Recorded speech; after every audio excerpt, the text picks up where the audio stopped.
And welcome everybody to the Countdown to Comic Con episode for this year. We are doing something new this year. You can literally see what that is, and it's that you can see us for the first time in 16 years. Because a lot of you said, "Why don't you guys do video?" I've never really been a video guy. I'm one of those that I was always told, "You have a face for radio," and yeah, I came from the radio side. But now that I know what it means, like, okay, I kind of see what they were talking about. But I figured, you know No. what, everybody does video. Let's try it. And what better episode than the Countdown to Comic Con episode? You heard him. You saw a little sneak peek there. We're also going to start the way we've always started. We missed each other last year because of our schedules, but he is back to kick it off. That's David Glanzer. David Glanzer is the Chief Communications and Strategy Officer from San Diego Comic Con. David, welcome back. Good to see you. Good to be back, Henry. Although, how many years later? That 40 years later? 30 years later? Yeah, yes, for 40, Yeah, 50, that's 50, yeah, crazy.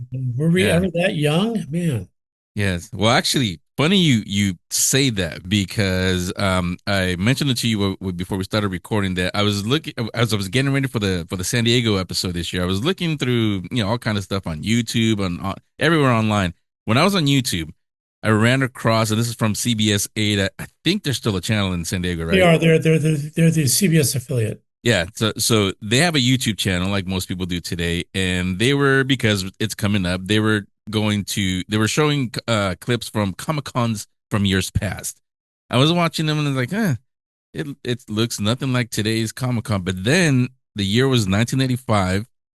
I was watching it, and towards the end, I had to rewind it even because like, wait, that person looks familiar.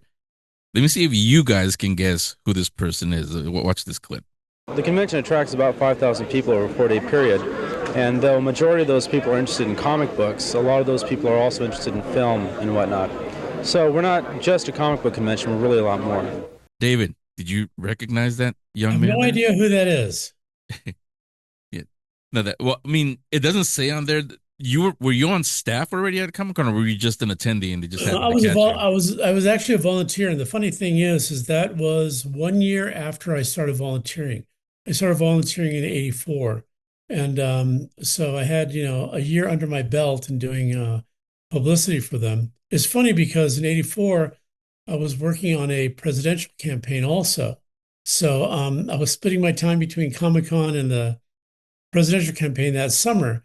But '85 was yeah, it was right in the thick of it. And you mentioned it looking different. It really does. And the reason being that was the old Convention and Performing Arts Center, which is downtown San Diego, more toward the city center. And in fact, that facility is connected to City Hall. And for those old enough to remember, the facility was two-story. One side was a big hall that is where the exhibit hall was. We called the dealer's room at the time. The other one was also a big hall, but we had it situated so that you could have seats like in a thrust type thing, so we could have the masquerade and any big programs there. And in the two floors of meeting space, I don't know how many meeting rooms. There weren't a lot, but we had films and programs and panels and much smaller show, but still a lot of fun.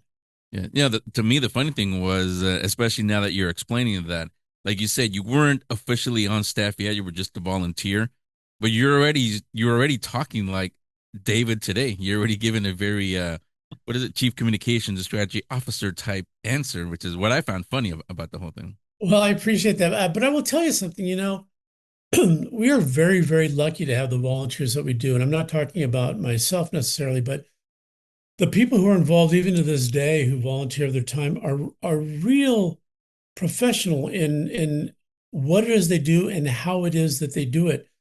A dear friend of mine, Rick, volunteered when he was very young, I think 15 or 16.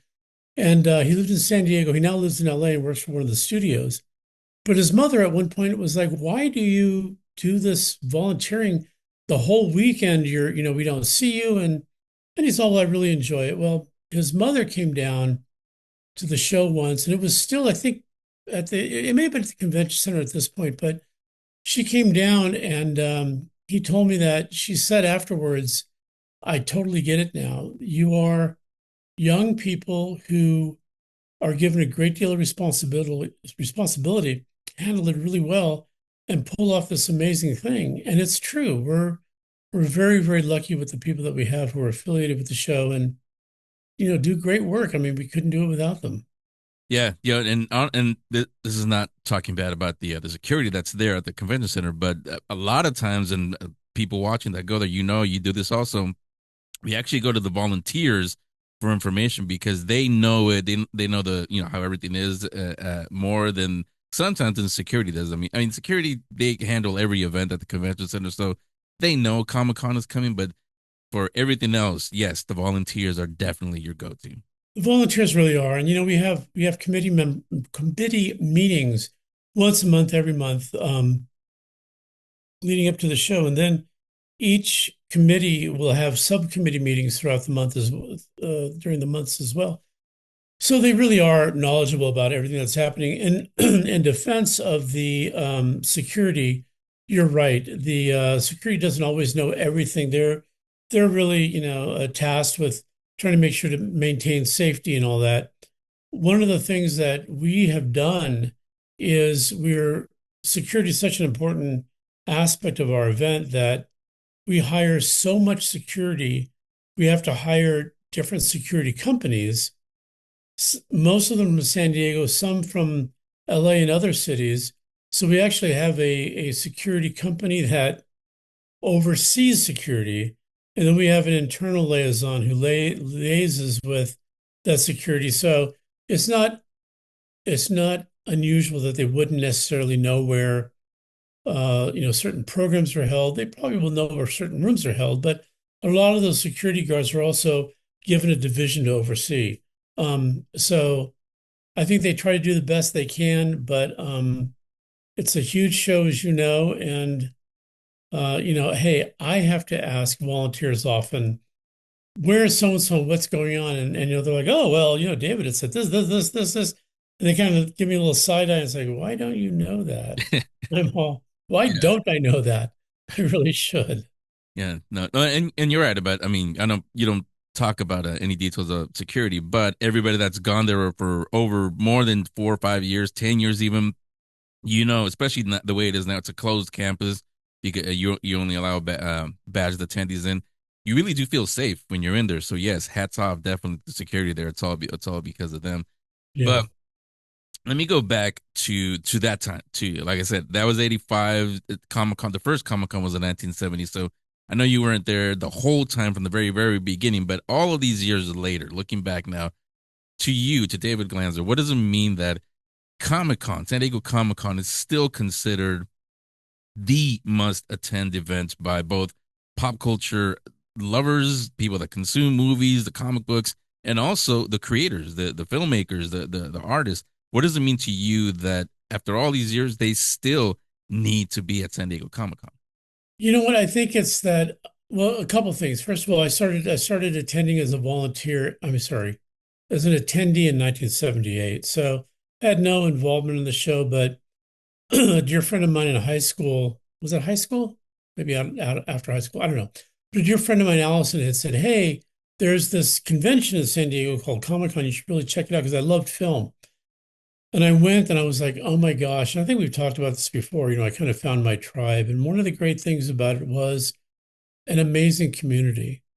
I think, Comic Con never set out to be the biggest or the best event of its kind. We just put on the type of event we want to, attend ourselves. We've said that before. Looking back after 40 years, um, it's amazing that we still do that. We're lucky enough now to have the relationships we do with publishers and studios and publicists and actors and stuff like that. So I think we still are proud of the show. We're grateful that the people treat Comic Con as a show that they want to attend. I think sometimes in the business aspect, it's a show they feel they have to attend, but I think they do so with some fun because we see business people who come, and by that, oftentimes I mean writers, artists, actors, producers, directors who attend the show and don't have a project and they're not on a panel, but they attend the show to attend the show. And I think we're very grateful for that because it means that we're doing something right still. So to see that after 40 years is it's a wonderful feeling. I mean, it really is great. It's a lot of work to put it on, but there's nothing like it. There really, really is nothing like it. Yeah, I've always described it as the Mardi Gras or the Super Bowl, even for us, for geeks who love all this. And yeah, you're right. This is Comic Con is the place where even if they don't have a panel or presenting anything, you can run into Kevin Smith. Well, he usually has a panel, but Stan Lee when he was with us, he would just be there, and or a new artist or an artist from your favorite book, you happen to be there, a composer, somebody, they're going to be there just because it's Comic Con. So yes, this is definitely the place for that. But for you, what do you when you first became officially part of staff? Were you in your current title in marketing, or what position did you start in? I was, and I don't remember my title. I think it was marketing. It may have been marketing and public relations, because at the time I really did advertising. I did press releases and support, the spokesperson, all that kind of stuff. But it really was try to promote the show. And when I started with the convention, I think I started attending. There was probably about I want to say maybe 4 or 5 thousand people. I may have that wrong. When I started volunteering, I think it was probably that many or a little bit more. And the idea really, I was really tasked with trying to increase the attendance. And this is really true, is when I came to Comic-Con, my interest was film. And I had read Richie Rich when I was younger. I read Archie especially, but I didn't have a vast knowledge of comics. But what I discovered when I came to Comic-Con was as much as I loved film and regarded it as art, there were people at Comic-Con who knew far more than I could ever hope to know about film noir, silent film, about films in the silent era that had no scripts, just ideas. And um, it was amazing to sit and chat with these people. And in the course of volunteering with Comic Con, I started to learn more about comics and really appreciate this American art form because it was a reflection. A lot of it was a reflection of the period of time those comics were created, whether it was the 1930s, whether it was World War II, whether it was, the Silver Age, or, I was a big history buff. And to find out that there were war comics and stuff that really, there was something there for everybody, that I really, really would try to tell people what Comic Con was about, and my friends and all that. The ones who were interested would come to the convention. The ones that didn't have an interest in comics were like, well, what is it? And it was hard to explain. And I would say, you know what? Just come to the show and I think you'll like it. So we gave away, thousands of tickets to try to get people through the door. And I think they basically sold the show. They told their friends and they told their friends. So it really was a community. There's something I think for everybody. And looking back on it, when I first started, it was how do I get people to realize what a fun and educational with a fun event it is, and hopefully we continue that to this day.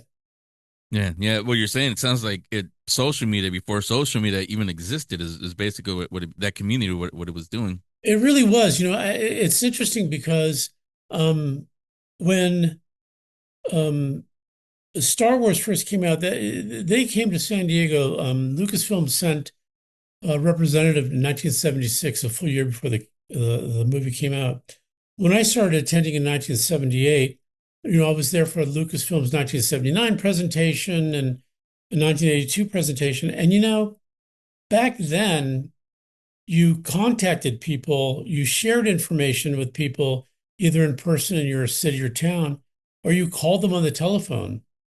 And young people won't realize this, but you would typically call them after 7 o'clock at night because your landline telephone cost money to call out of the city or out of state, and it was cheaper at night. Or you didn't have internet, so you would send letters to each other. And it was kind of social media in a ancient form. But I got to tell you, man, when George Lucas sent down Charlie Lippincott, who was the publicist for Star Wars, in 1976, Lucas was smart enough to know what our convention and Worldcon and stuff like that were, which was a meeting of like-minded people. And he kind of tapped into social media uh, before it existed. And, the people that he shared his vision with shared it with their friends, who shared it with more friends. And we are where we are now. Yeah, he definitely knew what he was doing. So, and I think I saw you. Was it you that introduced him when he was there last year in Hall H? Yeah, it was great. I'm as you know, and I think your listeners who've been around for a while probably know that I'm a huge Star Wars fan. And I like Star Trek as well. Yeah, You I'm know. gonna say with the Enterprise behind you, but yes, Yeah. you're like me. We love both for different reasons. You can absolutely, there's no reason why you can't be, multifaceted. But Star Wars is really a big love of mine. And we have something called the Icon Award. And years ago, we presented that to George Lucas for his contributions to basically related popular art. This last year was the first year he'd ever been to the show. And he was here in support of his museum that he has in Los Angeles, the that focuses on film and comics and a variety of popular art. So it was great to be able to have him at the show, and I think he had a good time, and it was neat. It was like, somebody had said it was kind of like full circle. While he wasn't here in 1976, his studio certainly was, and he's long since sold that. But it was nice that he physically could be at the show and see his thousands and thousands and thousands of fans. Yeah, I've been meaning to ask. I mean, I know it was publicized that was his first time. Was it really his first time? Because I don't know why I thought he had been to Comic Con at least once before. A lot of people say that, and it really was. Now, um, back in the day, as I understand it, George Lucas was very, very shy. He didn't sign autographs, not because I think not because he wouldn't sign autographs, but because he didn't go to events to sign autographs. If you lived in Marin County, it wasn't unusual, as I understand it, to see him driving around, and people would sometimes honk and wave if they knew who he was, and he'd wave back. And there's a story his daughter told, years later, that they were in the car together, and he'd say to her, I'm embarrassed to say I don't know who that is. And she's all, Dad, you probably don't know him or them. They're fans of yours. And he's all, oh, well, how would they know what I look like? Again, this is years before he was really, very, very public. Yeah. And I think her answer was, Dad, everybody knows what you look like. Um, but he really didn't, he didn't really promote a lot of stuff himself. He did interviews and all that, but he was fairly shy, which is why when I was able to get, a plug in here for my big poster, when I was able to get George Lucas and Marsha Lucas's autograph on my 3 sheet, that was really kind of a thing because he didn't really sign autographs. And I think he didn't start making convention appearances until maybe 20 years after that, or almost 30 years after that. So he had not been to the show before, but he certainly came to the show this year, and we tried to show him a lot of love. And I think he saw that. Yeah. He is George Lucas is definitely on my bucket list. I think I shared this with you with the very first year that you came here. Who am I? But I've checked off a few of those in the 16 years. We can't see it, but in the studio I have a picture of Stan Lee. We became really good friends with him after a while. George is still on that list. He is definitely there. But I'm glad to say, as a little tease for all of you listening, we are on the press list for the museum that you mentioned, David. The George Lucas Museum of Art that's opening up in Los Angeles later this year. We are on the press list, so uh, I will get to see the maker right in front of me. I was telling someone the other day, I think I've been able to compose myself when I speak to all these icons. This might be the one time where I forget what my own name is, just because it's George Lucas, and well, you know how No, crazy he fans we are. he he clearly was a visionary. It's remarkable that I think of my life in terms of BSW and ASW before Star Wars and after Star Wars. Only because I made a lot of friends after Star Wars that I'm still friends with today, some of my closest friends. He created a universe that is as popular now, if not more so, than it was, in 1977. That's really, really remarkable. And, you got to love him for that. I mean, I was watching, on YouTube, there's a trailer for Star Wars that came out, I think the summer before Star Wars broke. And it's got temp music. It's got just block lettering for the Star Wars title, not the current logo that we know. And watching that trailer catapults me back so many years to when I first saw that, and I can still get that rush, that excitement, that, oh my gosh, this is something I've never seen before. Um, you're plopped down in the middle of the story, not knowing where it came from, not knowing where it's going. We were used to science fiction ships being futuristic, and these things were, old and worn out. And as Princess Leia said, you came in that thing, you're braver than I thought, because it looked like a piece of junk. And it was a lived-in universe. And you know what? He was a visionary who thought of that, and we all, ate it up. Why are you involved with Comic Con again? You sound like me in my normal conversation. Somehow Star Wars always comes up in the Yeah, conversation. yes. Yeah, no, but let me go back to something else. And by the way, I forgot to tell you, if this sounds like, especially with the clip we started with, if this is your life, David Glanzer.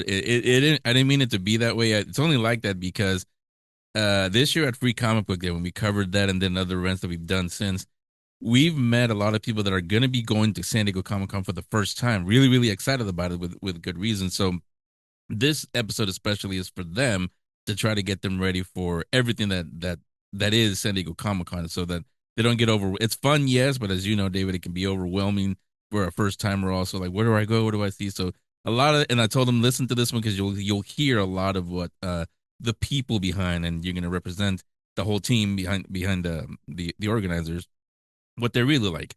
So that's why it sounds like we're going down memory lane here. So let me one more time. Sure, sure. So, and you mentioned a few now, as we were talking about. So, what are some of your favorite memories from Comic Con's past? Um, there are so many. You know what? There are so many, and sometimes I get emotional because it's so close to my heart. And I think the fans who come every year, it's very close to their heart too. And that doesn't happen all the time, right? We're very grateful and very lucky to have that kind of a connection we have to the event and to the people who attend. For me, it's really community. I mean, people that I only see once a year who we pick up as if we had never lost touch. 12 months goes by and I see them again, and it's like, hey, how's it going? And we catch up, and then another 12 months goes by. Seeing a celebrity that you really wanted to see and to have them be as cool as you expected, if not even more so. Meeting Matt Groening, creator of The Simpsons, back at that convention facility from that clip, and seeing him sitting on these stairs at that Convention Performing Arts Center, and having just bought his book Life in Hell, and walking up to him and saying, Mr. Groening, can you sign my book? And he looked at me a little perplexed, and he said, oh, yeah, because I don't know how I knew who he was. A lot of people didn't know who he was. He hadn't done The Simpsons yet. But that was a really cool experience. He wrote his name, but he also drew Binky, one of his characters at the time. Spending some time with William Shatner. William Shatner came down when he was writing it was a Tech War, I think. And he came down to promote it, and it couldn't have been a nicer guy. And we were shooting, he was there shooting a segment for Good Morning America, which at the time we couldn't afford national exposure. And he was such a nice guy during one of the breaks. This is all taped.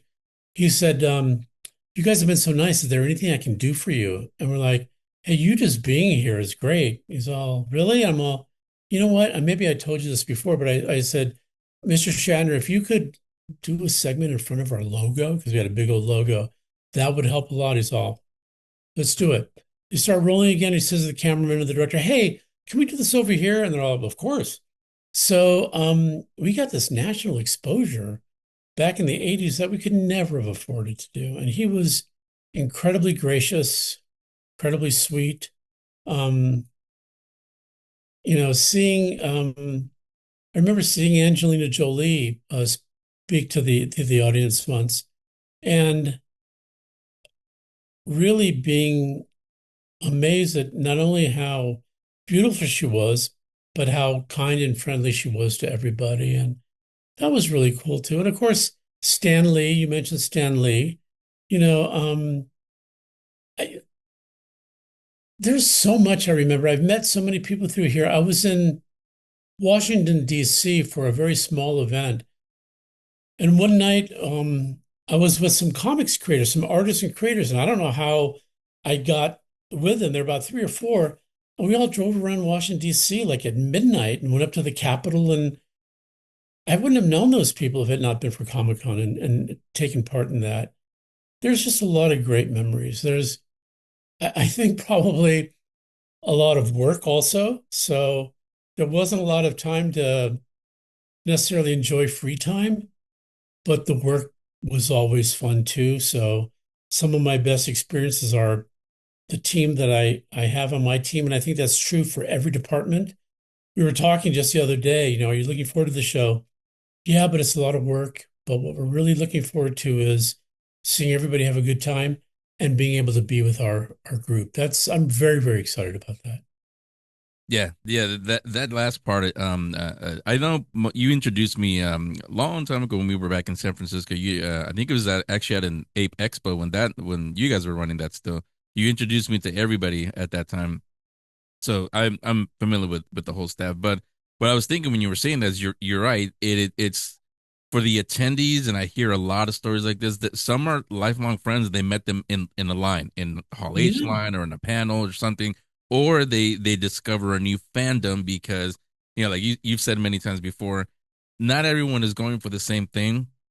But one thing that everyone loves about Comic Con, the toxicity we hear and the negativity we see all the time online, especially, that's not there at Comic Con. There's love for everything. There's respect for everything. It's a safe space. I mean, you've said it many times. I always quote you.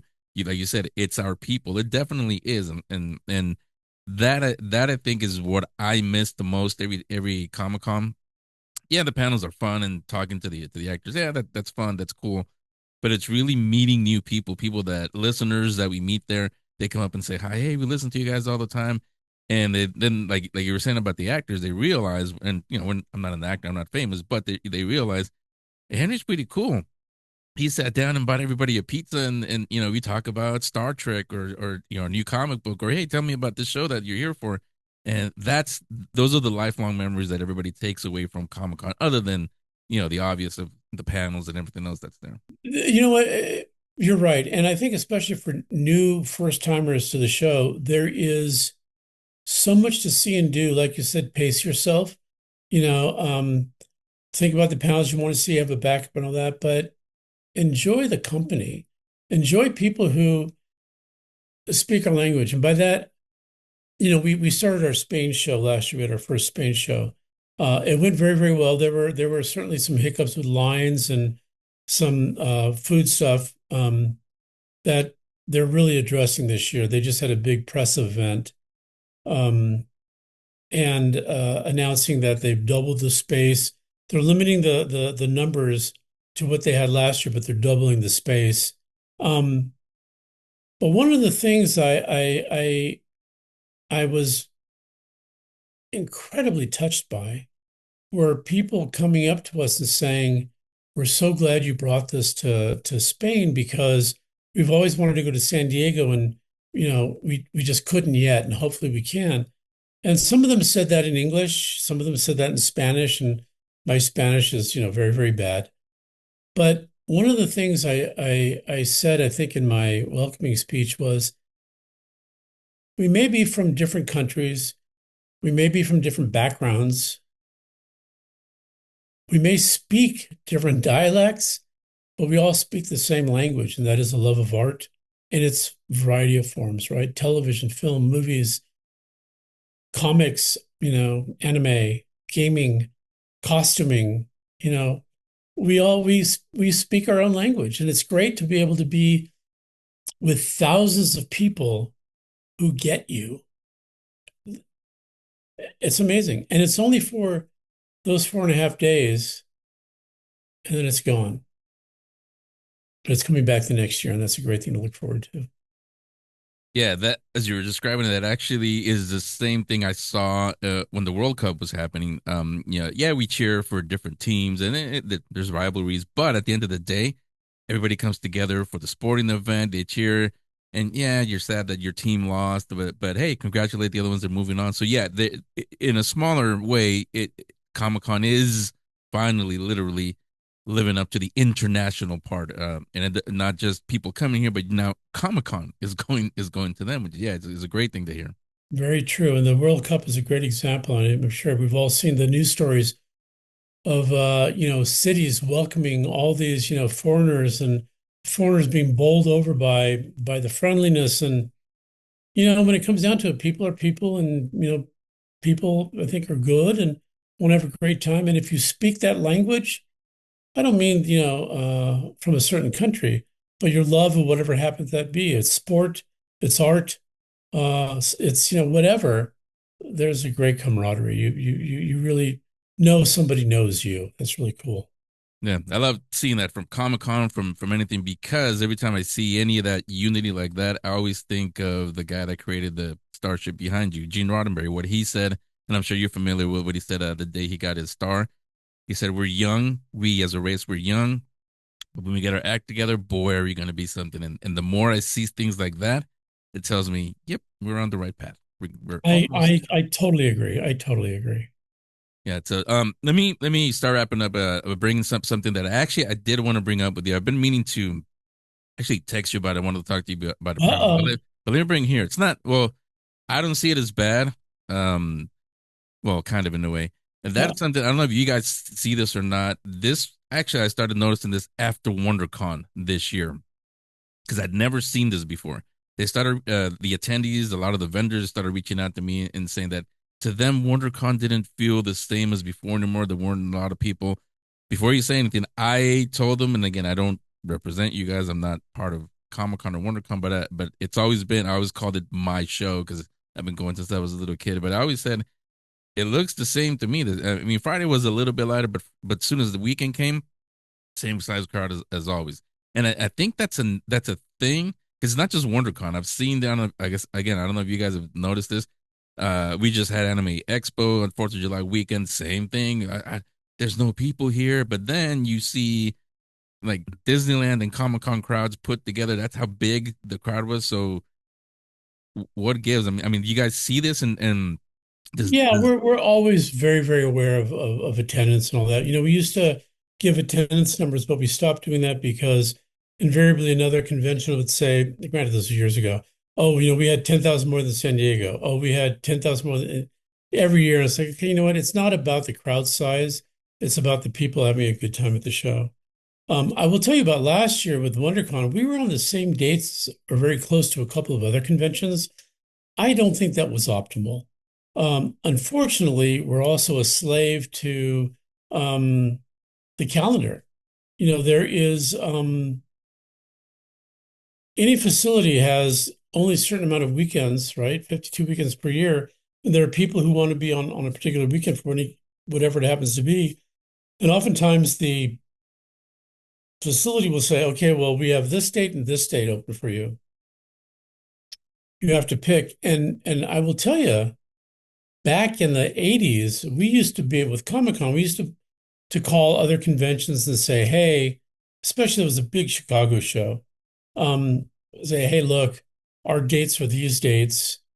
We want to let you know because we're going to be very close to you. And they'd be like, we totally get it. Or if their dates were close to ours, they call us and now there are so many conventions that it's invariable that it's to be expected, I think, that you will be close to or against another show. So I think that has an impact too. When you're looking at the economy the way it is, prices and stuff, and you formulate, will you do a convention near to home or one, in another state or across the country? That can have an impact as well. But WonderCon, I think, was still a lot of fun. I think people had a good time. Hopefully next year it will be as exciting, and we'll have to wait and see. But I think we hear them. I think there's probably was a little less people on Friday, but the other days certainly seemed to be pretty good. So Yeah, yeah. Like I said, I mean, I saw the same on the weekend. The same crowd I've always seen at WonderCon. When people contact me about that, I told them I should have checked first. Do you still do the WonderCon talkback the we last time? do, we do. Yeah, yeah. I told I them. don't think we had any questions about that. I think well, it's interesting. You can always tell how well your show does based on the questions that are asked. If people are complaining about things that are we did a bad job on, that makes perfect sense. Sometimes people will not complain but bring to our attention stuff that we really don't have much control over. Um, but we try to listen to them and try to it's a great learning experience for us because they will tell us what worked and what didn't. So that we do talk back for both shows. Yeah, so that's why I told people, hey, if you have anything to ask, that's the place to ask them right there. Talk to It David is. directly. I think you still do it, right? Yeah, yeah, yeah. I'm up there. Yeah. So the if you not just me because they for some reason I probably because you've been on the show all these years, they think I have a like a bad phone to write to David's office or Well, something. you do. I guess Well, we yeah, but shouldn't tell anybody that, but you do. yeah, yeah, I was gonna say Um, yeah, but not for that though. Just to talk Star Trek or Star Wars or something else.